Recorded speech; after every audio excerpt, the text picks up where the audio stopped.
Because of so many mistakes 15 বছরের যে একটা জুলুম, অত্যাচার, পদে পদে মানুষের প্রতি অবিচার, অন্যায়, এগুলো মানুষ সীমা ছাড়িয়ে গেছিল। মানুষের মধ্যে এই জিনিসটা দারুণভাবে মানুষকে উত্তেজিত করে ফেলেছিল। মানুষ জনগণ চলে এগিয়ে আসলো। এবং খুব গুরুত্বপূর্ণ হচ্ছে, for the first time we saw that the private university students were involved. এবং মেয়েরা যেভাবে ইনভলভড হলো, যখন প্রাইম মিনিস্টার বললেন যে মুক্তিযোদ্ধার সন্তানরা পাবে না রাজাকারের সন্তানরা পাবে, এমনভাবে অ্যাজ ইফ যারা আন্দোলন করছে তারা রাজাকারের সন্তান, অ্যাজ ইফ। তো এইটা দারুণভাবে উত্তেজিত করে ফেলো। প্রথমে কিন্তু মেয়েরা এটা দরজা ভেঙে বেরিয়ে আসলো। আমি তখন দেখে একটা অবাক হয়ে গেছিলাম যে দিস ইজ দ্য জেনারেশন, কোথা থেকে সৃষ্টি হলো। এইভাবে করে তারা দরজা ভেঙে গভীর রাতে বেরিয়ে আসলো, ছেলেরাও বেরিয়ে আসলো।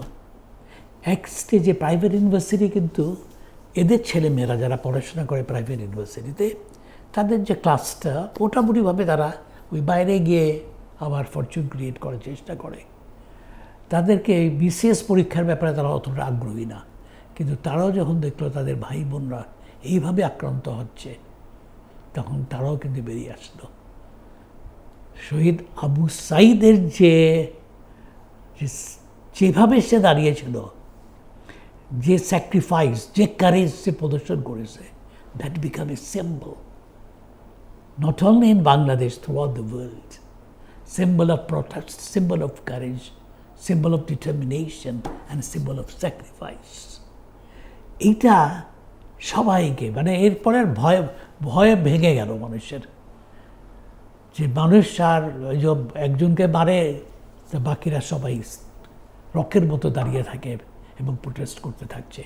ভয়ে বলে কোনো জিনিস তখন আর কাজ করছিল না।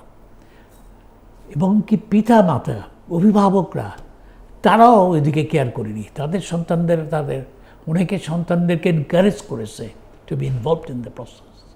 অনেকে এগিয়ে এসছে সন্তানদের সাথে। অতুলনীয়। এটা once in a blue moon দেখা যায়। 5 আগস্টের এই রাজনৈতিক বিশ্লেষণটা একটু যদি বলেন। 5ই আগস্টে, এটা তো 6 তারিখে হওয়ার কথা ছিল, খুব ইন্টেলিজেন্টলি তারা এটা একদিন এগিয়ে আনলো। এগিয়ে আনাতে আরেকটা নতুন বিষয়ে সংযোজিত হলো। মানুষ তখন এগিয়ে আনাটা মনে করলো যে দেয়ার ইজ এ পারপাস, এবং এখানে আমার সম্পৃক্ত হওয়া একান্ত প্রয়োজন। সবাই সম্পৃক্ত হয়ে গিয়ে আসলো।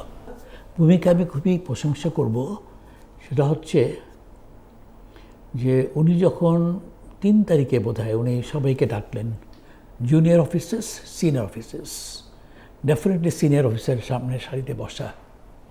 উনি যখন কিছু প্রশ্ন রাখলেন, সিনিয়র অফিসাররা রেসপন্ড করতে চাচ্ছিল। উনি বলছেন, না, আমি পিছনের থেকে ইয়াঙ্গার অফিসারদের কথা শুনতে চাই। এবং তারা ডিটারমিন ছিল, তাদেরও ইয়াঙ্গার অফিসাররা, ওরা they have their special training.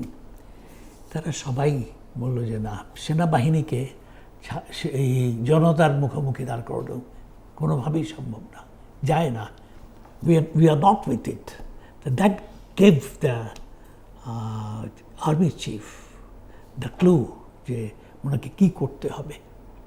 তো সেই সময় আর্মি, যে শেখ হাসিনা ওনাকে, যিনি প্রাইম মিনিস্টার ছিলেন, যে ওনাকে যাওয়ার যে সুযোগ সৃষ্টি করে দিল, খুব নিউট্রালভাবে চিন্তা করলে বলা যায় ইট was a wise decision.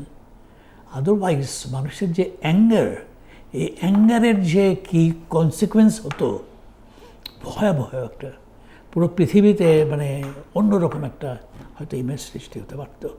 That is perfectly all right.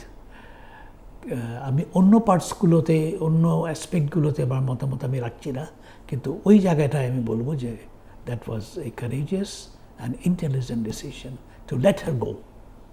আচ্ছা, তো স্যার এরপরে তো স্যার অন্য রাজনৈতিক দলগুলো তারা বৈঠক করলো, এরপরে 8 তারিখে হচ্ছে সরকার গঠন হলো। তো এই যে তখনকার যে রাজনৈতিক যে স্পিরিট, সেই স্পিরিটটার এখন আসলে, আচ্ছা, সেই স্পিরিট প্রথমে বলবো যে প্রফেসর ইউনুস যে আসলেন, এটা কিন্তু আমি বলবো অত্যন্ত গুরুত্বপূর্ণ একটা বিষয়। If it was not professor Yunus, someone else, তাহলে ইন্ডিয়ার ভূমিকা কি হতো এটা বলা খুব ডিফিকাল্ট। কিন্তু ইন্ডিয়া সাথে তো তখনকার যে রাজনৈতিক দল, যে সরকার, তাদের সাথে তারা ওতপ্রোতভাবে একত্রিত হয়ে কাজ করছিল বিভিন্ন ক্ষেত্রে, আমরা লক্ষ্য করেছি। তো সেখানে যে ইন্ডিয়া কিছুই করার সুযোগ পাচ্ছে না because of the image, the personality, the Nobel laureate professor Yunus, and because of his acceptability through out the world, প্রত্যেকটা জায়গায় উনি, তো ওনার আশাটা হচ্ছে অত্যন্ত গুরুত্বপূর্ণ একটা বলবো জায়গা, যে হি ইজ দিয়ে।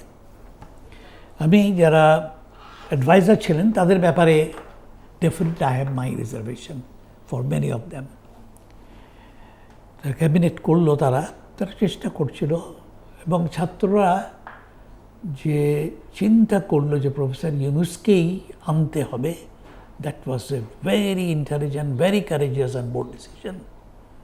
প্রফেসর ইউনুসের সাথে সাথে রাজি হলেন। আর এরপরে মানুষের এক্সপেকটেশন বেড়ে গেল, because it was professor Yunus, because everything came because of A change, great change. তো মানুষের এক্সপেকটেশন দারুণভাবে বৃদ্ধি পেয়ে গেল। এটার সাথে কোপ করা, প্রফেসর ইউনুস তো রাজনৈতিক ব্যক্তি নন, কিন্তু ওনার সিনসিয়ারিটির কোনো ঘাটতি ছিল বলে আমি মনে করি না। আমি কেননা তখন I was the first man to be appointed in an important position. আমি তো গ্রান্টস কমিশনের চেয়ারম্যান হলাম আমাদের ক্যাবিনেটের সিদ্ধান্ত নিয়ে। তার আমি কীভাবে হলাম, যাই হোক, আমার ধারণা ছিল আরও ইয়াঙ্গার কেউ আসুক। somehow they chose me and I had no, আমার কোনো না বলার জায়গা ছিল না, এমন একটা অবস্থা। স্যার, যেই রাজনৈতিক আকাঙ্ক্ষা নিয়ে সেই আন্দোলনটা হলো বা সেই পাশাপাশি ঘটলো, সেটা বাস্তবায়নে আসলে সেটা আমরা পেয়েছি কি পেরিনি, সেটা নিয়ে আমি ছিল না, সেটা বাস্তবায়ন আসলে কী করা উচিত? আমি রাজনৈতিক দৃষ্টিভঙ্গি থেকে কি করা উচিত, এটা I may not be the proper person, আমি সেখানে উপযুক্ত ব্যক্তি নয়। মানুষের সেন্টিমেন্টকে বোঝা, সেই সময় যে স্যাক্রিফাইস, সেটাকে ধারণ করা, গুরুত্ব সহকারে উপলব্ধি করা, এটা একেবারে অত্যন্ত গুরুত্বপূর্ণ একটা জায়গা। যে স্যার, আপনি বলছিলেন যে সেই স্পিরিটের বিষয়টা একটু বলুন। হ্যাঁ, এই স্পিরিটটাকে ধারণ করাটা অত্যন্ত গুরুত্বপূর্ণ একটা বিষয়। কেননা এত স্যাক্রিফাইস, এত এরকম একটা ডিটারমিনেশন, কারেজ, পুরো বিশ্ব এবং পুরো বিশ্ব অবাক হয়ে তাকিয়েছিল। এবং পরবর্তীকালে আমরা দেখলাম অন্য অন্য জায়গাও এটার বহিঃপ্রকাশ ঘটছে, যে না, young generation can bring the change. তারা যে জন্য এই পরিবর্তনটা আনলো, তাদের আকাঙ্ক্ষাকে, তাদের অনুভূতিকে অত্যন্ত সম্মানের সাথে দেখা উচিত। আর আমি খুশি হতাম তারা যদি সরকারে কোনো মন্ত্রিত্ব না নিত, আমি খুশি হতাম। আমি বলবো it was a mistake on their part. তারপরে তাদের যে ইমেজ, তাদের যে সম্মানের জায়গা সৃষ্টি হয়েছিল, এটা $1 বিলিয়ন দিয়েও এই জিনিস কেনা যায় না। এই যে জায়গাটা তার, এইটা কিছুটা খাটো হয়েছে কিনা, এটা তাদের চিন্তা করা উচিত। মানুষের মনে বিভিন্ন প্রশ্ন কাজ করে। কারো কারো ব্যাপারে definitely people are very happy যে তাদের কাছ থেকে যে কর্মকাণ্ড দেখতে পাচ্ছে। কারো কারো ব্যাপারে দেয়ার কোশ্চেন্স। তা ওদের যেহেতু তারা এত বড় স্যাক্রিফাইস করলো, এত কিছু করলো, তাদের কাছে আমাদের প্রত্যাশা অনেক বেশি। এই প্রত্যাশার জায়গাটা যেন আমরা হোঁচট না খাই, এটাই বলবো। I am not a politician, আমি পলিটিশিয়ান হিসাবে বর্তমান সরকার যেহেতু এখন বিএনপি সরকার চালাচ্ছে, সরকারের যেহেতু এখন মানে ধরেন তখনকার প্রেক্ষাপটটা তো ছিল অন্তর্বর্তী সরকারের, সেখানে আপনি বললেন যে স্যার সরকার না যাওয়াটা উচিত ছিল। তো এই যে বর্তমান সরকার চালাচ্ছে, তাদের আসলে এই যে জুলাই চেতনাকে, এই সরকার তো আসতে পারলো বিকজ অফ দ্যাট চেঞ্জ। জনগণ, ছাত্র জনতা সবাই যে পরিবর্তন আনন্দ, এত স্যাক্রিফাইসের মধ্যে দিয়ে, এত ডিটারমিনেশন, কারেজ প্রদর্শন করে, সবাইকে একত্রিত করে, এটা তো বললাম যে না, once in a blue moon, এটা তো সহজে দেখা যায় না। তো সেটা একটা যে ইম্প্যাক্ট, এই ইম্প্যাক্টটাকে সম্মানের চোখে দেখতে হবে। এইটা, এই পরিবর্তনটা আসলো যাদের জন্য, তাদেরকে খাটো করা ঠিক হবে না। যে কারণে এটা আসলো পরিবর্তনটা, সে কারণটাকে ধারণ করতে হবে, প্রকৃতভাবেই ধারণ করতে হবে। এটা শুধু ধারণ করলেই হবে না, এটা মানে ইট হ্যাজ টু বি কনস্পিকুয়াস, দেখেও যেন মনে হয় হ্যাঁ এটাকে ধারণ করে এগোচ্ছে।